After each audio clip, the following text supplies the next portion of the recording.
buah-buah permenungan Hari Raya Kenaikan Tahun B.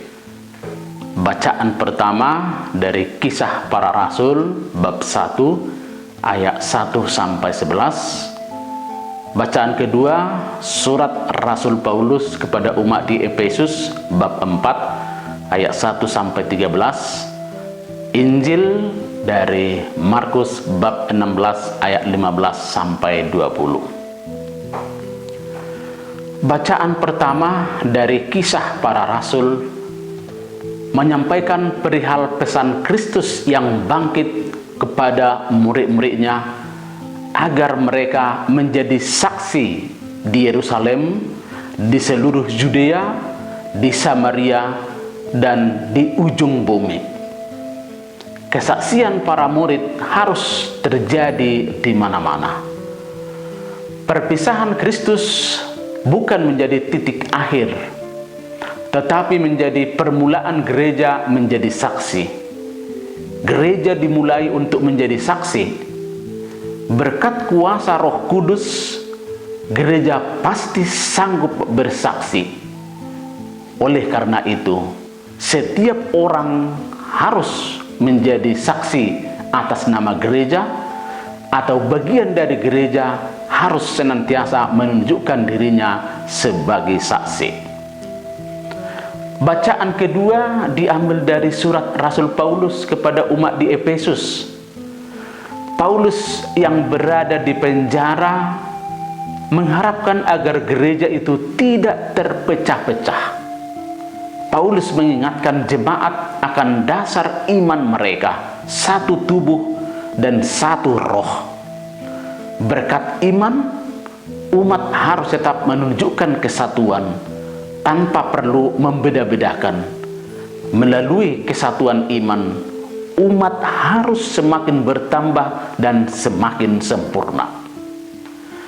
Injil pada hari raya kenaikan ini menyampaikan pesan Yesus agar semua orang yang percaya kepada Dia pergi ke seluruh dunia untuk memberitakan Injil ke seluruh makhluk.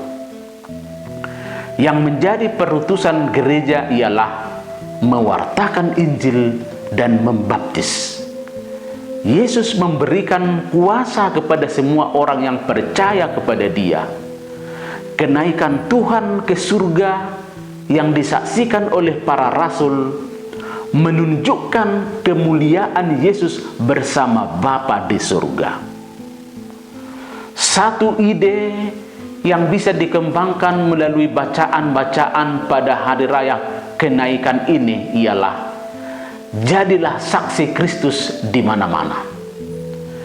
Para murid harus menjadi saksi Kristus di Yerusalem. Yerusalem adalah gambaran situasi sulit, penuh dengan tantangan, gejolak, situasi penolakan, situasi yang suram, pertengkaran dan perkelahian. Maka gereja harus sanggup bersaksi dalam segala tantangan, dalam segala kesulitan, dalam segala hal-hal yang menggoncangkan hidup kita. Kita harus mengandalkan rohnya agar kita mampu mengatasi yang sulit. Dikala kita mengalami kesulitan ekonomi, terutama dengan datangnya virus corona 19 ini, kita juga harus tetap bersaksi dalam nama Tuhan. Jangan melupakannya dan menjadi sibuk mencari kebutuhan hidup sampai lupa akan Tuhan. Yang disaksikan adalah tetap nama Tuhan dengan mengandalkan rohnya, bukan mengandalkan yang lain atau kesaksian kehebatan diri sendiri. Gereja harus bersaksi di Yudea. Yudea adalah wilayah yang berdekatan dengan orang Yahudi, hampir sama dengan Samaria yang lama tidak bergabung dengan orang Yahudi. Tetapi orang Yudea terkenal orang yang terbuka, murah hati, mau berjabat tangan dengan suku lain, secara khusus dengan bangsa Yahudi. Judea orang yang rendah hati, orang yang ingin bergamu dengan orang yang berbeda kelompok, berbeda latar belakang. Jika Yesus sebelum naik ke surga berkata, hendaklah kamu menjadi saksi di Judea, berarti Yesus mau mengatakan agar para pengikutnya memberikan kesaksian akan Yesus dalam hidup rendah hati, kemauan bergabung, saling menerima, dan harus suka menolong tanpa mempertimbangkan latar belakang perbedaan. Gereja harus bersaksi di Samaria. Samaria dalam bahasa Ibrani, Samar, mengamati, mengawasi, dan melayani. Kita masih ingat cerita Injil orang Samaria yang baik hati. Orang Samaria melayani orang yang korban akibat penyamun. Orang itu orang Yahudi. Padahal orang Yahudi tidak bisa bertemu dengan orang Samaria. Justru orang Samaria yang menolong si korban yang diceritakan Yesus dalam perumpamaannya. Gereja dan kita hendaknya menjadi saksi di Samaria.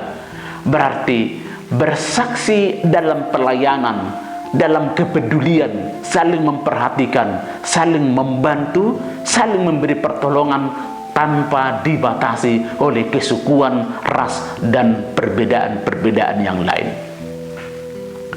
Gereja harus bersaksi ke ujung dunia. Ujung dunia sebuah lokasi yang terjauh, yang barangkali tidak bisa terjangkau lagi, dalam arti keseluruhan tempat, termasuk yang paling ujung dan paling jauh. Bersaksi dalam nama Tuhan bukan hanya di tempat yang dangkal saja, bukan di dalam zona aman, dan bukan pada level selera saja, bukan di tempat yang dekat, di tempat yang tidak membutuhkan cucuran keringat. Kesaksian gereja dan kesaksian kita jangan tanggung-tanggung. Kesaksian kita tidak seputar kandang kita, di rumah kita, bukan hanya di balik tembok biara, bukan hanya di komunitas sendiri dan di rumah sendiri, tetapi harus di seluruh dunia yang penuh dengan tantangan dan rintangan. Membuat tanda salib bukan hanya di rumah saja atau di tempat kita, melainkan di mana saja pun kita harus memberikan kesaksian akan iman dengan membuat tanda salib. Berdoa bukan hanya di rumah dan di gereja, tetapi di seluruh tempat, di restoran, di mana saja kita berada, harus menunjukkan identitas kita sebagai umat Kristen dan sebagai umat Katolik yang ditandai dengan salib. Moga-moga atas pendampingan Roh Kudus kita benar-benar menjadi saksi Kristus dalam seluruh perjalanan hidup kita. Tuhan yang naik ke surga senantiasa memberkati kita. Amin.